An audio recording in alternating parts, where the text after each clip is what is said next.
اعوذ باللہ من الشیطان الرجیم بسم اللہ الرحمن الرحیم۔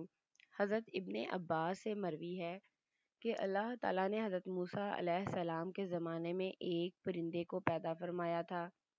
اس کو آنکا کے نام سے پکارا جاتا تھا، جس کے دونوں جانب 4 بازو تھے۔ وہ چہرے کے اعتبار سے انسان کی شکل کا تھا۔ اللہ تعالیٰ نے حضرت موسیٰ علیہ السلام کی طرف وحی نازل کی، جس میں یہ بتایا گیا تھا کہ میں نے عجیب و غریب پرندوں کو پیدا کیا ہے۔ وہ بیت المقدس کے ارد گرد کے جانوروں کو اپنا شکار بنائیں گے۔ پھر پرندے کے اس جوڑے سے آنکا کی نسل آگے بڑھی۔ جب حضرت موسیٰ علیہ السلام کا وصال ہوا تو یہ پرندہ بھی وہاں سے غائب ہو گیا۔ اس نے حجاز کی سرزمین کو اپنی رہائش بنا لیا تھا۔ روایات میں ہے کہ عرب کے شمالی علاقوں میں اہل الرس کی قوم آباد تھی۔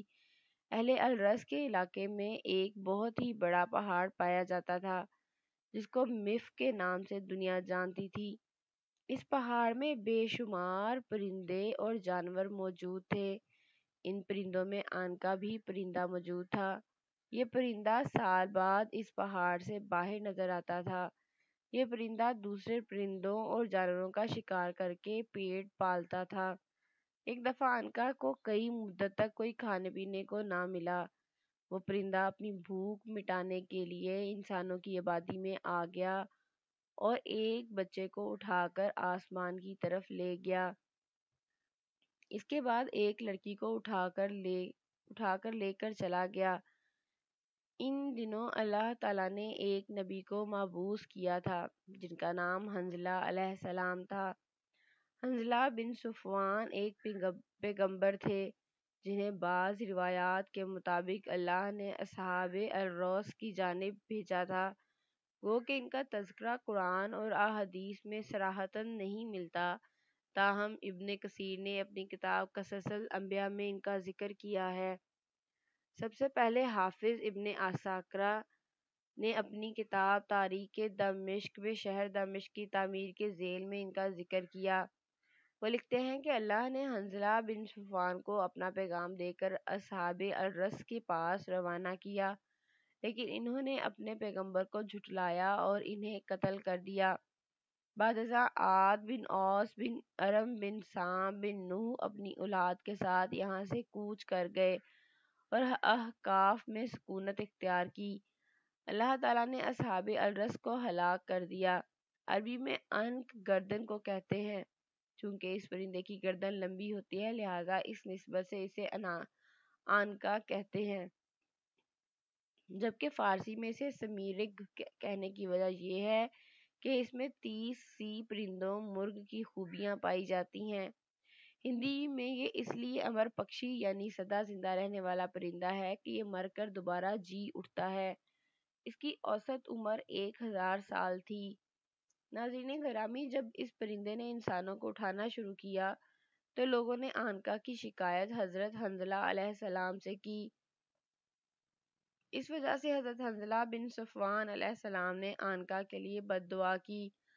اللہ نے اپنے پیغمبر کی دعا کو قبول کرتے ہوئے آنکا پر آسمانی بجلی نازل کی، جس کی وجہ سے آنکا برباد ہو گیا۔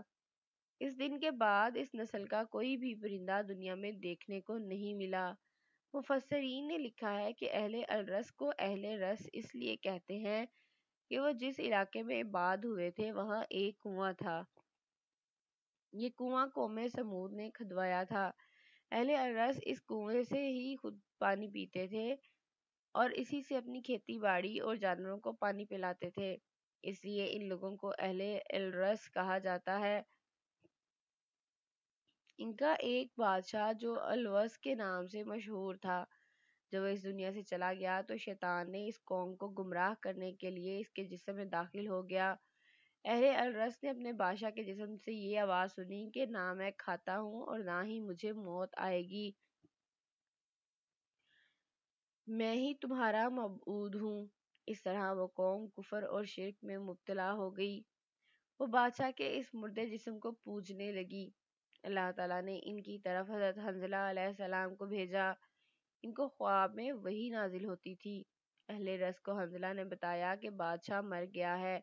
یہ بادشاہ کی روح نہیں ہے، بلکہ یہ تو شیطان آپ سب کو گمراہ کرنے میں لگا ہوا ہے۔ تم سب شرک سے توبہ کرو اور اللہ تعالیٰ کے سوا کسی کی عبادت نہ کرو۔ وہ قوم حضرت حنظلہ کی باتیں سن کر آپ علیہ السلام کے دشمن ہو گئے تھے۔ بات یہاں تک جا پہنچی کہ ان لوگوں نے اپنے پیغمبر کو شہید کر دیا اور اس کے بعد کنویں میں پھینک دیا تھا۔ اللہ تعالیٰ کی طرف سے اس قوم پر عذاب نازل ہوا، وہ کنواں بالکل خشک ہو گیا۔ جب کنواں خشک ہوا تو کچھ دنوں کے اندر اندر اس قوم کے سب لوگ پیاسے ہی مر گئے۔ درندوں نے ان لوگوں پر حملہ کر کے ان سب لاشوں کو کھا لیا تھا۔ اس طرح اہل رس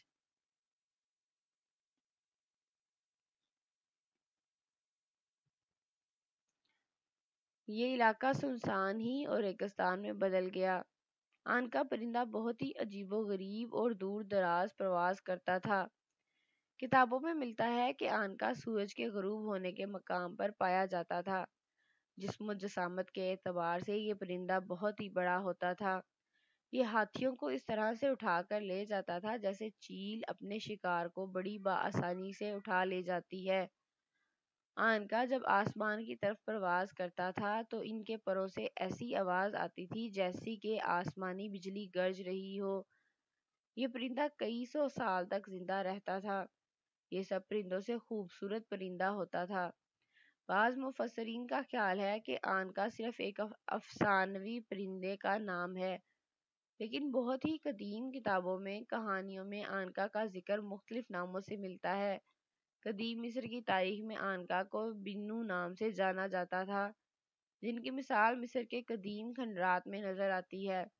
کہا جاتا ہے کہ قدیم مصر میں آنکا کا ایک مندر بھی موجود تھا، جس مندر میں آنکا سال کے بعد چکر لگاتا تھا۔ ہندو مذہب میں آنکا سے ملتا جلتا ایک پرندہ گرودو کے نام سے مشہور ہوا ہے، جسے دیوتاؤں کی سواری مانا گیا ہے، جو اس کائنات میں اڑنے کی صلاحیت رکھتا تھا۔ ہندو مائٹولوجی میں گدادا کو پرندوں کا راجا مانا جاتا تھا۔ جن پرندے کا جسم انسان کی طرح ہوتا ہے، ان کے ہاتھ اور پاؤں ایک بڑے باز کی طرح نظر آتے ہیں۔ اگر ہم چینی لوگوں کی ایک بہت ہی اچھا پرندہ مانا جاتا تھا۔ ان کو فینگومن کہانیوں کی بات کریں تو کہنا ہے کہ پرندہ بہت ہی اچھی آواز کا مالک تھا۔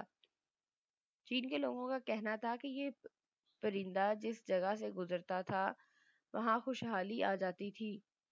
اس طرح یہودیوں کی نامی ایک پرندے کا نام ملتا ہے، جس میں کہا جاتا ہے زیز کتابوں میں ایک پرندہ ہے۔ یہ پرندہ جنت کے باغوں کے پرندوں میں سے ایک پرندہ ہے۔ یہ پرندہ حضرت آدم علیہ السلام کے آنے کے بعد اس دنیا میں بھیجا گیا تھا۔ جبکہ گریک پرندے کا ذکر ملتا ہے، جس کا چہرہ شیر اور جسم جرائفن اور رومن میتھالوجی میں پرندوں کی مانند ہوتا ہے۔ اس کو کنگ آف کا بیسٹ کہا گیا ہے۔ قدیم رومانی گریفن کو دولت اور خوشحالی کی نشانی سمجھتے تھے۔ گریفن شمال کے پہاڑیوں میں رہا کرتا تھا، جہاں یونانیوں کے مطابق اپولو دیوتا سال میں ایک بار ہی نظر آتا اور گریفن ان کے خزانوں کی حفاظت کیا کرتے تھے۔ ایک مفسرین کے مطابق جب سکندر اعظم دنیا کو فتح کرنے کے لیے نکلا تو اس کا سامنا گریفن سے ہوا، جسے اس نے پکڑ کر قید کر لیا تھا۔